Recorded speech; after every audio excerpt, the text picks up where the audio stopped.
Now, to start your watercolor, you want to just take a regular scratch sheet of paper. It doesn't have to be anything special. This is old printer paper that I've already cut up.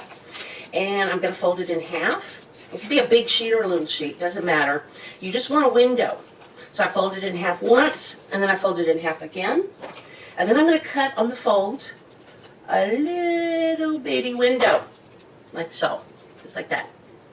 Now, when I open it up, I've got a nice crop surface. So go in the magazine. This is a magazine that I got for free out of the mail. And you want to look for a photograph. That would be even interesting if you were to do that. We're not going for realism. We're going to copy the colors. That's why we spend so much time on colors. So don't go for a graphic because you can't really copy much with this. You're just copying a design. You want a photograph because in a photograph you get all this array of different colors. So pick something out. Don't choose something too monochromatic. Anything will do. Let's say this is a gorgeous picture. I'd be okay with that, lots of lights and darks.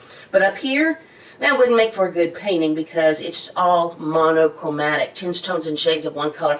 We want a range. This is more analogous, yellow, red, and orange, and then a little bit of brown and purple in here. So that might make a good composition. Anything will do because, again, we're not worried about making a realistic image. We're interested, that would be interesting, that we're interested in copying the colors. So if you did something like this, it's okay if I understand there's a little bit of an object there that I can recognize, but I'm more interested in if you can copy these colors. Now, the one I chose was just an advertisement. A lot of advertisements have really good photography. So I chose this one here, where it's realism. Remember, don't go for cartoons or graphics or anything like that. Go for a photograph. And I'm going to choose a place here, and then I'm going to tape it down so I don't lose my place when I actually start my painting. I'm going to choose it down right around here. I kind of like that. I don't like that corner. Okay, let's give it a little bit of dark too.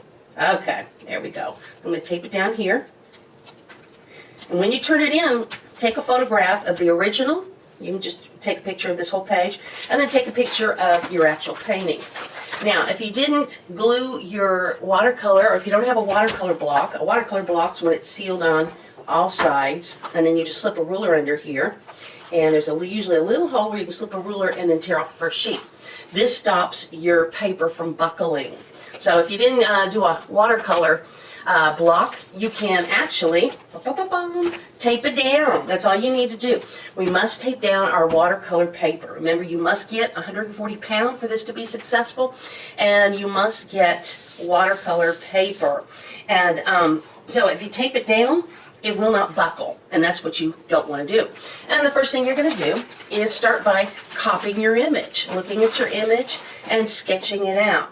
It doesn't have to be that accurate. Remember, you're more interested in copying colors. So with this here, I'm going to put like my flower over here. I know it's bright and it's hard for the video to see it, but you're just going to put very lightly, because remember, you're not going to be able to erase a pencil once you put the paint down. So you want to do it very lightly.